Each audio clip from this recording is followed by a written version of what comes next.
ச்சே, ஏன் தான் இந்த பிஸ்னஸ் ஆரம்பிச்சனோ. 15 லட்ச ரூபா இன்வெஸ்ட்மெண்ட் பண்ணேன்.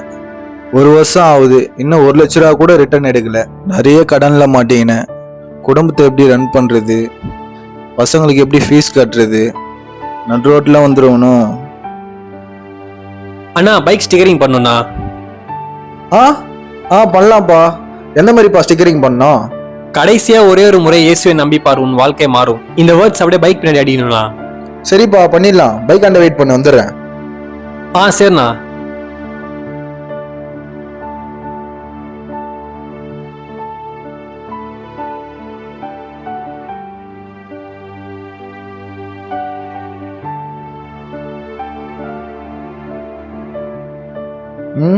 கடைசியா ஒரே ஒரு முறை இயேசுவை நம்பிப்பார், உன் வாழ்க்கை மாறும். இயேசுவா? இயேசுவை பத்தி நம்ம ஃப்ரெண்டு சொல்லியிருக்கான்ல. அப்புறம் சின்ன வயசு ஆசை நிறைவேறிச்சு.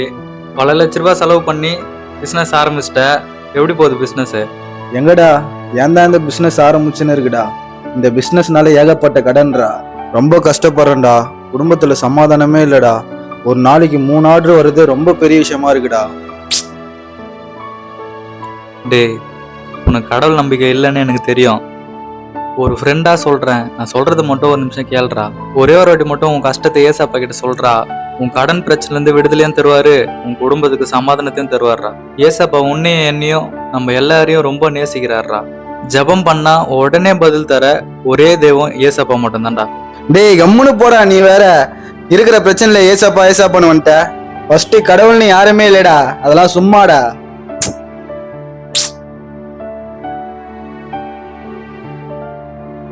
சரி, ஒரு வாட்டி இயேசுகிட்ட வேண்டி பார்க்கலாம்.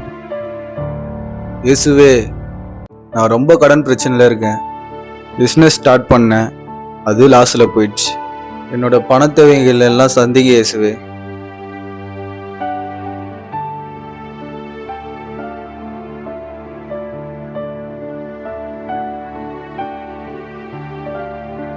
பாருப்பா.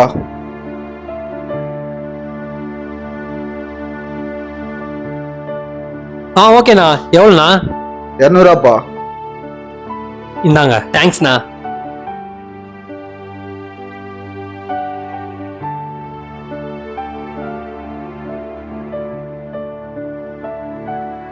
அம்மாவுக்கு இன்னைக்கு ஆப்ரேஷனு, காசே ரெடி பண்ணல. இன்னைக்கு ஆப்ரேஷன் பண்ணலன்னா அம்மா உயிரை காப்பாற்ற முடியாதுன்னு டாக்டரே சொல்லிட்டாரு. காசு எப்படியும் கிடைக்க போறது இல்ல. அம்மா சாவறது என்னால பார்க்க முடியாது. என்ன பண்றது இப்போ? ஒரே வழி, நான் சாவறதான்.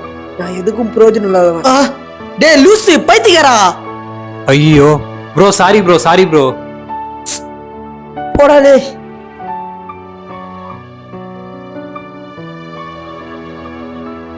சாரி ப்ரோ, அர்ஜென்ட்டா பாத்ரூம் வர வருது. கடைசியா ஒரே ஒரு முறை இயேசுவை நம்பி பார், உன் வாழ்க்கை மாறும். இயேசுவா? என் ஃப்ரெண்டு இயேசுவை பத்தி ஒரு வாட்டி சொல்லிக்கிறானே.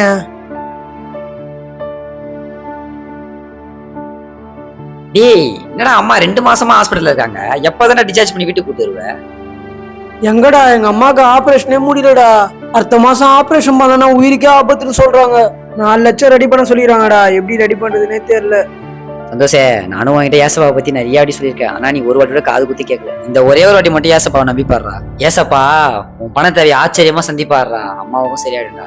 டேய் போட, சும்மா ஏசப்பா ஏசப்பா சொல்லிக்கிற. நான் போய் எங்க அம்மா காசு ரெடி பண்றேன். சரி ஓகே, நம்ம ஒரே ஒரு வாட்டி இயேசுன்ற கடவுள்கிட்ட வேண்டி பார்க்கலாம். ஏசப்பா, என் ஃப்ரெண்டு உங்களை பத்தி சொல்லியிருக்கான். ஏசப்பா, எங்க அம்மா ரொம்ப சீரியஸா இருக்காங்க. ஏசப்பா, இப்போ எனக்கு 4 லட்ச ரூபாய் தேவைப்படுது. ஏசப்பா, என்கிட்ட காசே இல்லை. ஏசப்பா, நீங்க என்ன பண்ணுவீங்க ஏது பண்ணுவீங்கன்னு தெரியாது. ஏசப்பா, எங்க அம்மாவை மட்டும் எப்படியாச்சும் காப்பாத்துங்க. ஏசப்பா. தம்பி, ஒரு நிமிஷம் இருப்பா. தம்பி, நம்ம ஒரு டிராவல்ஸ் வச்சுக்கிறோம்னா ஒரு 300 பஸ்ஸு 200 லாரி இருக்குது. எல்லாத்தையும் ஸ்டிக்கரிங் பண்ணும். ரேட்டை மட்டும் கொஞ்சம் பார்த்து பண்ணு. 300 பஸ் 200 லாரியா?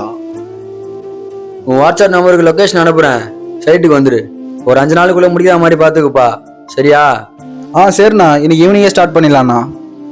ஆ ஆ இப்போ சொல்றா. போயிட்டாரு. இயேசுன்ற கடவுள்கிட்ட வேணா இவ்வளோ சீக்கிரமா பதில் வருமா? இயேசுவே, உனக்கு ரொம்ப நன்றி இயேசுவே.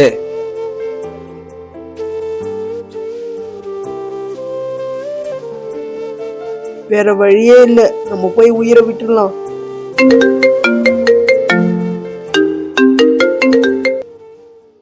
சந்தோஷ் யாருன்னு தெரியல. சந்தோஷ் வெள்ளை கலர் ட்ரெஸ் போட்ட வயசானவர் ஒருத்தர் அம்மாவுடைய ஆபரேஷன் செலவு 4 லட்சம் ரூபாய் கட்டிட்டு போயிட சந்தோஷ். இப்ப அம்மாவை காப்பாத்திலான்னு சொல்லிட்டாங்க சந்தோஷ். ஒரு சொல்லாலே மரித்தோரை இழுப்பினாரடி. இயேசுன்ற கடவுள்கிட்ட வேணா இவ்வளவு சீக்கிரம் பதில் கிடைக்குமா? ஏசப்பா, உனக்கு கோடான கோடி நன்றி ஏசப்பா.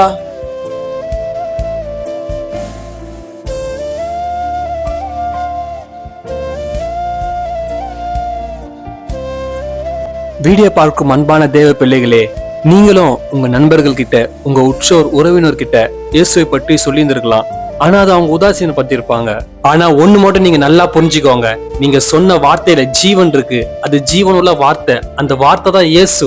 இப்ப வேணா நீங்க சொன்ன சுவிசேஷத்தை அவங்க ஏத்துக்காம இருந்திருக்கலாம். ஆனா என்னைக்காச்சும் ஒரு நாள் ஏதோ ஒரு சூழ்நிலை மத்தியில், ஏதோ ஒரு கஷ்டத்தின் மத்தியில் நீங்க சொன்ன சுவிசேஷத்தை அவங்க நினைச்சு பார்ப்பாங்க.